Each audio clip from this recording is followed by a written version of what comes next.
ignition.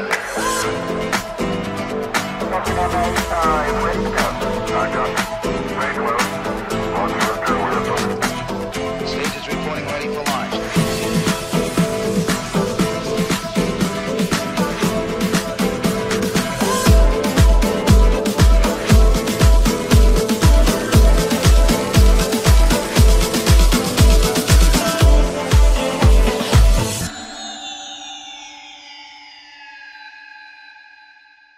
বন্ধুরা কেমন আছেন? অনেক ভালো আছেন, তাই তো? আজকে বসবাস করছি আমরা। এই বাংলাদেশ রাষ্ট্রটি কোথা থেকে এলো? এর নিশ্চয়ই একটি ইতিহাস রয়েছে। আমাদের কিন্তু রয়েছে অনেক অনেক অনেক ঐতিহ্যবাহী ইতিহাস। আমরা আজকে আলোচনা করব আমরা কিভাবে পরাধীন হলাম, কিভাবে আজ থেকে 264 বছর আগে আমাদের দেশটাকে বিক্রি করে দিয়েছিলাম ইংরেজদের হাতে। ঘরের শত্রু বিভীষণ মির্জাফরের বেঈমানিত্বের ফলে আমাদের হারাতে হলো আমাদের রাজত্বকে। আমরা কি বাংলাদেশে ছিলাম? না, বাংলাদেশ আসছে থেকে পাকিস্তান থেকে। পাকিস্তান রাষ্ট্রটির জন্ম হয়েছে 1947 সালে ভারতকে দুই ভাগ করে। আর এই ভারত পরাধীন হলো 1757 সালের 23শে জুন ইংরেজদের হাতে নবাব সিরাজউদ্দৌলার পতনের মাধ্যমে। খুবই একটি আশ্চর্যজনক অধ্যায় ছিল ঠিক সেই আমল। এর পটভূমি কোনটা? ইংরেজরা, তার বণিকরা এই বাংলায় ব্যবসা বাণিজ্য করতে আসে সুদূর ইংল্যান্ড থেকে। 1657 সালে তারা প্রথম ব্যবসা করতে আসে। ব্যবসা, তাদের নাম ছিল, প্রতিষ্ঠানটির নাম ইস্ট ইন্ডিয়া কোম্পানি। অনেক পরিচিত একটি নাম, ইস্ট ইন্ডিয়া কোম্পানি। ব্যবসা করতে করতে তারা, তাদের লোভ বেড়ে গেল এই বাংলা, বিহার, উড়িষ্যার প্রতি, যেখানে কিভাবে থাকা যায়। তখন বাংলা, বিহার, উড়িষ্যার নবাব ছিলেন নবাব মুর্শিদ কুলি খাঁ।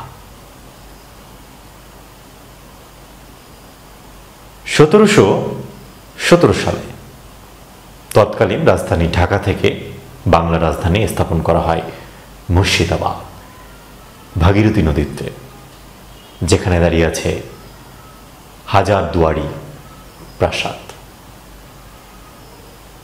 লালবাগ নামক জায়গাটিতে নদীর ধারেই স্থাপন করা হয় বাংলা, বিহার, উড়িষ্যার রাজধানী মুর্শিদাবাদ, নবাব মুর্শিদ কুলি খাঁর নামানুসারে।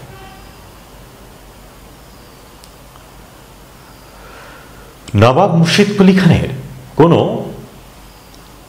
ছেলে ছিল না, 3টি মেয়ে ছিল।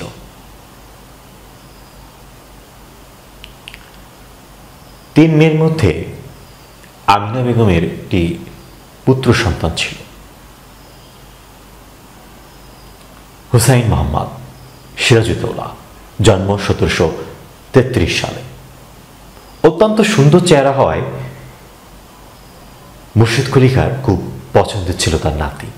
নাতিকে খুব যত্ন করতেন, আদরের ধন, যেহেতু তার কোনো পুত্র সন্তান ছিল না। তো তিনি সিরাজউদ্দৌলাকেই পুত্রপোষ হিসেবে গ্রহণ করেছিলেন।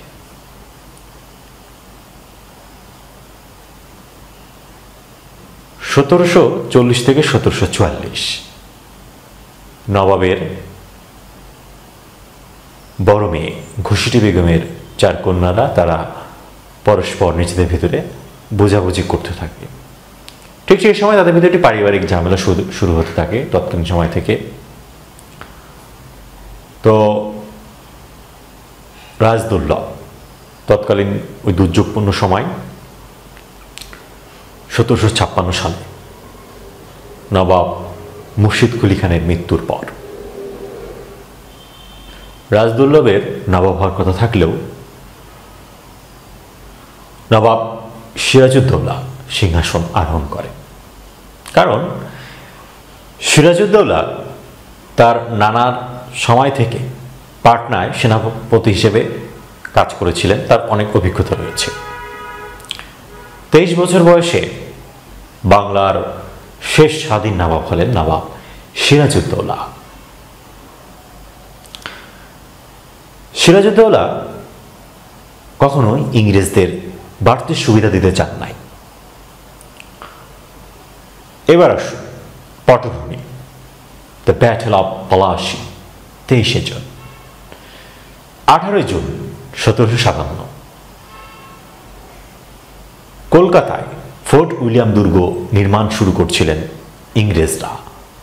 নবাব সিরাজউদ্দৌলা এটি জানতে পেরে কলকাতা আক্রমণ করে বসলেন এবং তিনি এই জয়ী হলেন। ইংরেজরা পরাজিত হল। ধূর্ত ছিল লর্ড ক্লাইভ, লম্বা চড়া লোক। ভারতে একটি সমস্যা হচ্ছে, তারা উঁচু যে কোনো কিছুকেই দেবতা হিসেবে মনে করে। তো নবাব লর্ড ক্লাইভ ছিল লম্বা চড়া লোক, তাকেও তারা দেবতা হিসেবে পুজো করত। তো ফোর্ট উইলিয়াম দুর্গে হেরে যাওয়ার পর লর্ড ক্লাইভ ষড়যন্ত্র করতে থাকে নবাবকে উৎখাত করার। তো এর আগে একটু বলা দরকার ছিল, সেটি হচ্ছে যে ঘসিটি বেগম এবং তার পরিবারের অন্যান্য সদস্যরা কখনোই মেনে নিতে চান নাই যে সিরাজউদ্দৌলা নবাব হোক। তাদের ভিতরে একটি পারিবারিক হিংসা বিদ্বেষ কাজ করত। আর সিরাজউদ্দৌলা কিন্তু ঢাকার একসময় নৌবাহিনীর দায়িত্ব ছিল তার হাতে। আজকে রাজধানী ঢাকার নৌবাহিনীর প্রধান হিসেবে তিনি একসময় দায়িত্ব পালন করেছিলেন নবাব সিরাজউদ্দৌলা। 18 জুনের পরে লর্ড ক্লাইভ ষড়যন্ত্র করতে থাকে। তার পরিকল্পনায় সামিল হয় মীর জাফর, রায়দুল্লাহ, জগৎ শেঠের মতো বিশ্বাসঘাতকরা, যাদের কারণে আজকে আমরা আমাদের সেই ঐতিহ্যবাহী আমলগুলো হারিয়েছি। বন্ধুরা,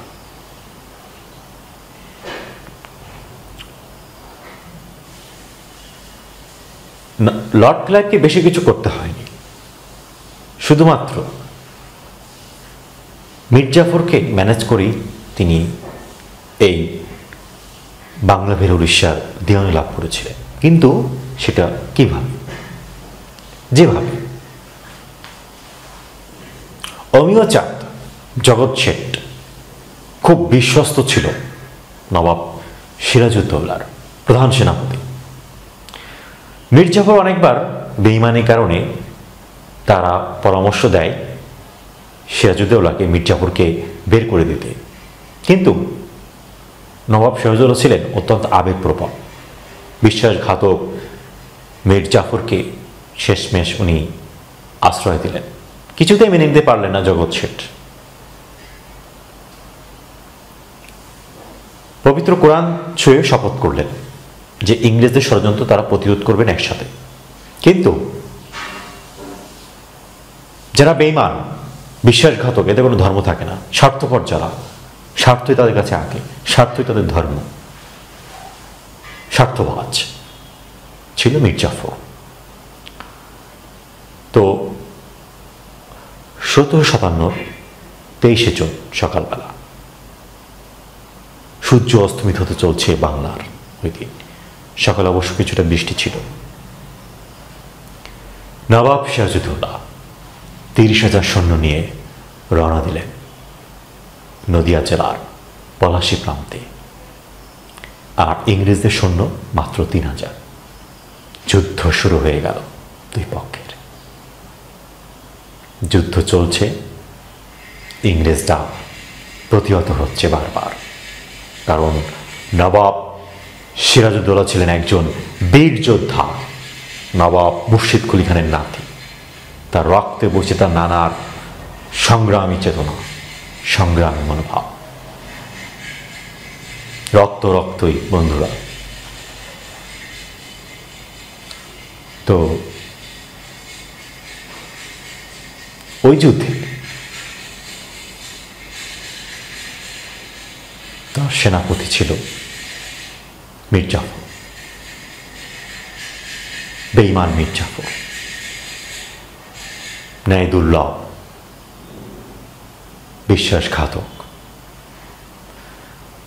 তাদেরকে টোপ দেওয়া হলো যে নবাব পরাজিত হলে মীর জাফরকে করা হবে বাংলার নবাব। তো এই লোভে মীর জাফর হঠাৎ করে এসে জগৎ শেঠ নিহত হওয়ার পরে নবাব কিছুটা বিচলিত হয়ে পড়লেন। তখন বললেন যুদ্ধ বন্ধ করার জন্য। মীর জাফরের কথা মতোই যুদ্ধ থামিয়ে দিলেন। হঠাৎ করে ইংরেজরা তাদেরকে ঘেরাও করে ফেলল। নবাব এটি বুঝতে পেরে তিনি পালিয়ে আসলেন।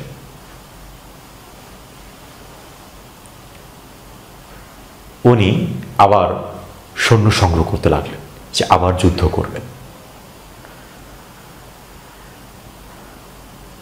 উনি উনার স্ত্রী কন্য সন্তানকে নিয়ে পালিয়ে গেলেন ভাগীরথী নদী দিয়ে। উদ্দেশ্য ছিল সৈন্য সংগ্রহ করবেন, আবার তিনি যুদ্ধ করবেন ইংরেজদের বিরুদ্ধে। উনি পারতেন, উনি সাহসী। প্রতিমধ্যে ভগবানগোলা, লালগোলা ঠিক আগেই মীর জাফরের কিছু সৈন্যবাহিনীর বেঈমানির কারণে নবাবকে তারা ধরে ফেলে। অর্থাৎ ৩রা জুলাই নবাব বন্দী হলেন মীর জাফরদের হাতে। ছলছাতুরি কার মূলা ঝুলিয়ে রেখেছে তার হাতে। নবাব সিরাজউদ্দৌলাকে পতন ঘটানোর জন্য মীর জাফরের কাছে সে নবাব হবে। কিন্তু আসলে কি তাই ছিল? ইংরেজদের চক্রান্ত কি সেটাই ছিল? সেটা কি মীর জাফর বুঝতে পারে নাই কি হারাচ্ছি আমরা? আচ্ছা,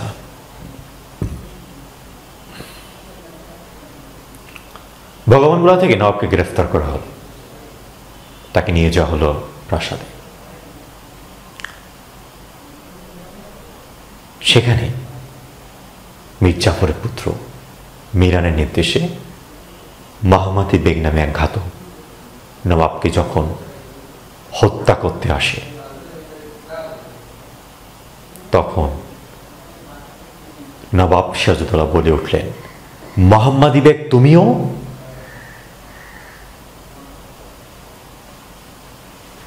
হত্যা করা হলো বাংলার শেষ স্বাধীন নবাব সিরাজউদ্দৌলাকে। শুধু কি তাকে হত্যা করা হয়েছে, গলা টিপে হত্যা করা হয়েছে বাংলা বীর উড়িষ্যার স্বাধীনতাকে। বরণ করে নেওয়া হয়েছে পরাধীনতার শিকল, বিদেশি প্রভুদের পা চাটা গোলাম পরিণত করা হয়েছে ওই দিন থেকে। আচ্ছা দেখুন তো, যখন 23শে জুন 1757 পলাশী যুদ্ধে যখন যুদ্ধ হচ্ছে, 3000 সৈন্য, এদিকে 30,000। অবশ্যই নবাবের সংখ্যা বেশি, কিন্তু শুধুমাত্র বিশ্বাসঘাতকতার কারণেই নবাব হেরে গেলেন, তাই নয় কি? আচ্ছা দেখুন, নবাব আর ইংরেজ যুদ্ধ হচ্ছে, তো ওইখানে কিন্তু অনেক চাষিরা ছিল, তারা জমিতে কাজ করছে। তো তারা দেখছে যে রাজা রাজা লড়াই হচ্ছে, তারা যদি চাইতো একটা করে ঢেল মারতে, তারা কিন্তু ইংরেজরা পিছিয়ে যেত, পারতো না। কিন্তু ভাইরে বাঙালি আজও অবাক হয়ে তাকিয়ে রাখে, কোনো কিছু হলেই তারা এনজয় করে, দূর থেকে প্রতিবাদ করে না। আজও আমাদের ভিতরে সেই স্বভাবটি রয়ে গিয়েছে। কোনো একটা ঘটনা ঘটছে, আমরা দেখছি, এখন ফেসবুকের যুগ তো, কেউ ধরুন অ্যাক্সিডেন্ট করেছে, কেউ ডুবে যাচ্ছে পানিতে, আমরা ভিডিও করছি, কোনো ভূমিকা নেই। ওয়াচ ডগ, আমরা হয়ে গেছি জাস্ট ওয়াচ ডগ। বিদেশি কিছু এনজিও আছে না, ওয়াচ ডগ করে, তো আমরাও ওই রকম ওয়াচ ডগ হয়ে যাচ্ছি। সেই তখন থেকেই তো ওয়াচ ডগ, তো তারা যদি একটা করে ঢিল মারত, ইংরেজরা পরাজিত হতো, নবাব সাহস পেত। কিন্তু নবাব দেখলো যে হায় রে বাঙালি, কাদের জন্য কিছু কেউ আমাকে সাহায্য করলো না ওই সময় আমার অন্তিম মুহূর্তে, একটি করে ঢিল মারলেই তো হতো বন্ধুরা, তাই নয় কি? অনেকেই বলে থাকেন নবাব সিরাজউদ্দৌলার ব্যক্তিগত কিছু বিষয় নিয়ে, আরে রাজা বাদশাদের তো ওরকম হতেই পারে, তাই নয় কি? কিছু থাকতেই পারে, কিন্তু উনি তো দেশ বিক্রি করে দেননি। দিয়েছিলেন কি? কখনই না। দেশপ্রেমিক ছিলেন। জীবনের শেষ রক্তবিন্দু দিয়ে হলেও উনি বাংলার স্বাধীনতাকে রক্ষা করতে চেয়েছিলেন। কিন্তু ভাগ্যের নির্মম পরিহাস আমাদের বরণ করতে হলো পরাধীনতার শিকল। আমরা কি করলাম? আজ থেকে 264 বছর আগে দেশটাকে বিক্রি করে দিলাম ইংরেজদের হাতে কিছু লোভের বিনিময়ে। পরবর্তীতে কি হয়েছিল জানেন?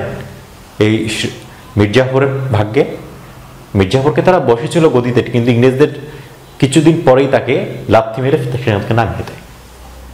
কঠিন পরিণত হয়েছিল এই মির্জাফরের, কুষ্ঠরোগে তিনি মারা গিয়েছিল। কেউ বাঁচে নাই, সবাইকেই কঠিন পরিণতি ভোগ করতে হয়েছিল। পরবর্তীতে নবাব সিরাজউদ্দৌলাকে ভাগীরথী নদীর অপর পাশ খোশবাগে তাকে সমাধিস্থল করা হয়।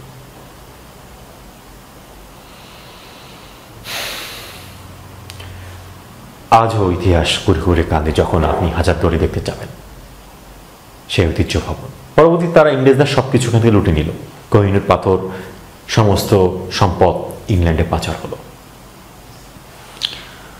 লর্ড ক্লাইভের ভাগ্যে কি ঘটেছিল? অবশ্যই বিচার হয়েছিল। লর্ড ক্লাইভকে প্রশ্ন করেছিল জজ সাহেব যে তোমার মতো একজন,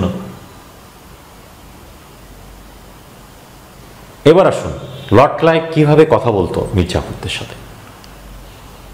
ইংরেজিটাকে বাংলায় বলতো প্রভু।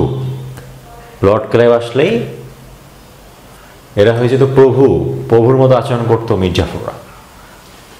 নবাব Sirajuddaula, Mir Jafar, Lord Clive. Lord Clive বলতো তোমাদের নবাবকে সরাতে পারলে তোমাদের অনেক কিছু দেওয়া হবে, তোমরা যা জীবনে কল্পনা করতে পারিবে না। মির্জাফররা তো একেবারে কনভিন্স, বশ হয়ে গেল, তোমাদেরকে বাংলার মসনদ দেওয়া হইবে। দেখুন কত সুন্দর উচ্চারণ, তাই না? আচ্ছা,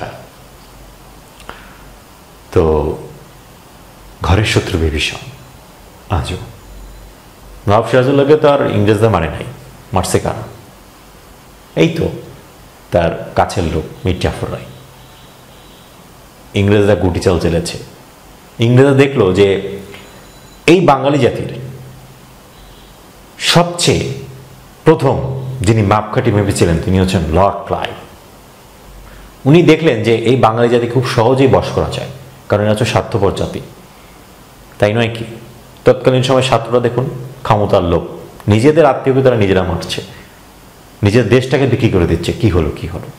পরবর্তী মির্জাফররা বুঝেছিল যে এটা আমাদের ভুল হয়েছিল, কিন্তু সে কি আর সময় দিল ইংরেজরা? তো ইংরেজদের যে চালবাজিতে ধরা খেল নবাব সিরাজউদ্দৌলা বিশ্বাসঘাতকতার কারণে, আর আমরা হারালাম আমাদের ঐতিহ্যবাহী বাংলাদেশ উড়িষ্যার দিওয়ানি ক্ষমতা। নাহলে আজকে আমাদের রাজধানী এই মুর্শিদাবাদে থাকতো, এখান থেকে 200 কিলো, সারা ভারতবর্ষ এক থাকতো, আমরা আমাদের ঐতিহ্য লালন করতাম, ইতিহাস ঐতিহ্য। 23 জুন প্রতি বছরই আসে বন্ধুরা। কেন আসে? ইতিহাস থেকে শিক্ষা নেওয়ার জন্য, যে আর যেন কোনো বিশ্বাসঘাতকতা না হয়, আর যেন আমরা আমাদের দেশটাকে বিদেশি প্রভুদের হাতে তুলে না দেই, নিজেদের স্বাধীনতার শিকলটাকে যেন আমরা ধরে রাখি। তো লর্ড ক্লাইভকে প্রশ্ন করছে যে তোমার মতো একজন বদের হাট্টি কিভাবে ভারতবাসী মন জয় করলে? তো বলছে মাই লর্ড, ওখানকার লোকজন উঁচু যে কোনো জিনিসকে দেবতা সে মনে করে, তা আমাকে তারা দেবতার মতো পুজো করত। তা আমি যা বলতাম তাই তারা শুনল। পরবর্তীতে লর্ড ক্লাইভ অত্যন্ত ঘৃণিতভাবে মৃত্যুবরণ করেছিলেন। টেমস নদীতে তিনি ঝাঁপ দিয়ে আত্মহত্যা করেছিলেন। 1757 থেকে 1947 শাসন চলল ব্রিটিশ গভর্নমেন্ট। 47 সালের 14 আগস্ট জন্ম হলো ভারত, 17 আগস্ট জন্ম নিল পাকিস্তান। পরবর্তীতে 1971 সালে 26 মার্চ ভারত ভেঙে 2 খণ্ড, তারপর 3 খণ্ড হলো, নাম হলো আজকের বাংলাদেশ।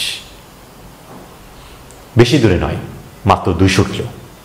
ইতিহাস পড়ে আছে, ইতিহাস ডাকছে, তুমি শেখো। তোমার চারিদিকে রয়েছে বিশ্বাসঘাতকরা, সতর্ক হও।